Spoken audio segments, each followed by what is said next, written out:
পলাতক স্বৈরাচার শেখ হাসিনাকে দেশে ফিরিয়ে আনা, ভারতে বসে তার ষড়যন্ত্রমূলক কর্মতৎপরতা বন্ধ, তিস্তা চুক্তি, সীমান্ত হত্যা নিয়ে ভারতের প্রধানমন্ত্রী নরেন্দ্র মোদীর সাথে আলোচনা করেছে অন্তর্বর্তী সরকারের প্রধান উপদেষ্টা অধ্যাপক ডক্টর মোহাম্মদ ইউনূস। দুপুরে থাইল্যান্ডের রাজধানী ব্যাংককে ষষ্ঠ বিমস্টেক শীর্ষ সম্মেলনের সাইডলাইনে প্রতিবেশী দেশের দুই শীর্ষ নেতা দ্বিপক্ষীয় বৈঠকে এসব বিষয় নিয়ে আলোচনা করেন।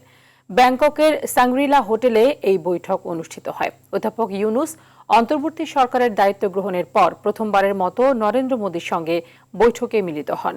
বৈঠকের বিষয়ে প্রধান উপদেষ্টার প্রেস সচিব জানিয়েছেন, দুই দেশের স্বার্থ সংশ্লিষ্ট সব বিষয় নিয়ে দুই নেতার মধ্যে আলোচনা হয়েছে।